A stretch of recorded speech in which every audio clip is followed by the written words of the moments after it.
We're taking you out of bounds, New Mexico, here on the U Sports Report.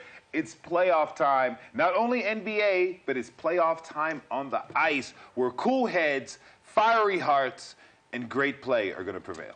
And bloody fists. Bloody fists. Bloody fists. That's true. In hockey, I think that's one of my favorite things. We get to see a lot of intensity in not only the game, but in the fights on the ice. That's right. So I'll just go ahead and take it right into it. Tampa Bay and Detroit, the Red Wings face off. Now, Tyler and I talked about this before the show. The Detroit Red Wings is a name that you guys have to recognize.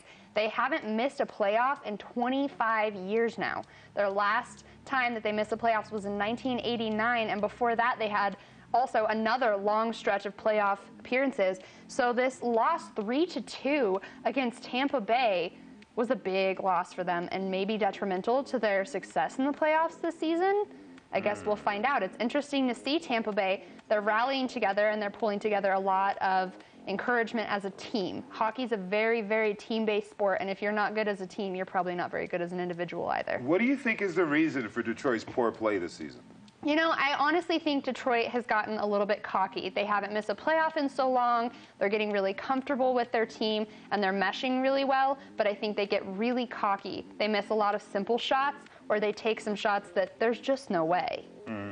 So I think it'll be interesting to see how they continue this series with Tampa Bay. Okay. I'm interested. I would like for Detroit to win because I don't want to see this 25-year-long streak go to waste. But Tampa Bay's shown a lot of intensity in this game. And they're up, I believe, 3-0 or 3-1 in this series? Yes. So they are on the verge. Detroit's on the verge of elimination. They need to pull it together. They are. If they don't get it together really quick, then they aren't going to get it together at all. But I mean, at least they made it to the playoffs, and that's a lot more than some teams can even say. Oh yeah. Oh yeah. Very, very impressive for Detroit, but even more impressive for Tampa Bay. Oh my gosh, I can't even say his name.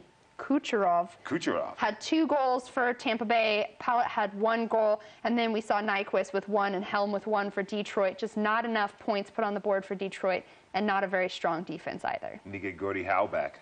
Yes. There's some players missing from some of these rosters in these playoff games, and I think it makes a big difference in hockey. A very, very, very apparent difference for these teams. I'll help them out. Yes. Anaheim and Nashville, the Predators taking on the Ducks. The Anaheim Ducks, you know, I'm not a huge fan of them, but I have just crazy respect for them. The Anaheim Ducks have made a name for themselves in hockey. They're not mediocre. They're a little bit above average, but this season going into the playoffs and being able to pull out wins against Nashville, it's a big step up for Anaheim. Nashville played pretty well this season. Anaheim got fame because what? It was the Disney movie? Yes, they got very popular. The Mighty Ducks. The Mighty Ducks. And I think that's one of the big reasons they've got some of their fans. But Anaheim's put on a performance for their fans. If not winning games, they at least show up and they play very, very popular and exciting games. And now this was a shutout, 3-0. You're the hockey expert. How often do shutouts occur in the playoffs? I don't know. You know, I honestly I couldn't tell you if it's a very popular thing or not. But I think for Anaheim to pull off this shutout, for Nashville to let no points touch the board, that's got to be a very painful loss for Nashville because at least Detroit put on some points. Exactly. They put up a fight. Nashville seemingly just kind of laid there. They just let Anaheim have the win. And Anaheim, I'm sure, is going to roll with that win. They're going to keep on rolling. Yeah, that's not what you want to do in the playoffs, ladies and gentlemen. You want to play as hard as you possibly can. If there's any time to really step it up and do your best, it is playoff season. Yeah. This is not the time to just hang out. That's where you earn your money, guys. That's where you earn your money. Let's take a look at the playoff bracket to let you know how all of these seedings and games are going. We don't have the bracket, so you can just look it up, or you can just trust us that certain teams are winning and other teams are losing. Speaking of teams winning and losing, let's move on to some Major League Baseball. We've got the Toronto Blue Jays versus my hometown Baltimore Orioles. Doesn't mean I'm a fan just because I'm from there, guys. Doesn't mean I'm a fan. Toronto up 4-1, and here is a blast. A blast coming through, as that was Mr. Whiters, I believe, coming through, making it 4-3. And ladies and gentlemen, I believe the score is going to stay that way. Now, I have very fond memories of Camden Yards. I got to see the game before Cal Ripken broke the coveted streak. I was down the third base line. It was great tickets. I was really happy to have that. You know, Yeah. Camden Yards is a nice park, and the Orioles are playing well. But the American League East, sometimes that division interests me. They fluctuate. We'll Yeah. either have 3 teams playing well, or all of them are horrible. In the past few years, they're playing well. If the Boston Red Sox can pick it up, look out for this division. Absolutely. And I mean, my fiance is a huge fan of the Red Sox. I'm a Yankees fan, so I don't necessarily Ooh. support them by any means. How does it go down at dinner time?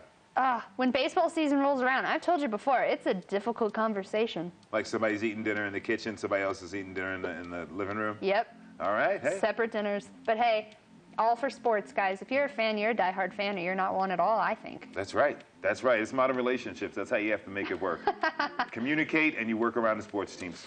But like you said, I think if Boston can pull it together and really show some strength in the opening of their season, this district is going to be a really difficult one to beat. It's going to be a very, very difficult one to beat. So we're coming back. That means the Toronto Blue Jays, once again, they beat the Baltimore Orioles 4-3. The winning pitcher was Mr. Stroman.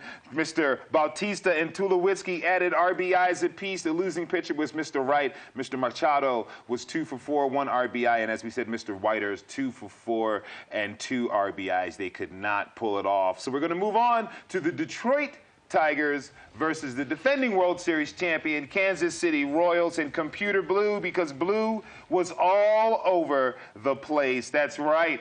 This is a fantastic game. Mr. Ventura is on the bump and gets his first win of the season. 1-0. And Mr. Saltalamacchia was doing some damage. Right there is Mr. Perez. Look at the line that look at what this young man, Mr. Perez, did for Detroit. 2 for 4.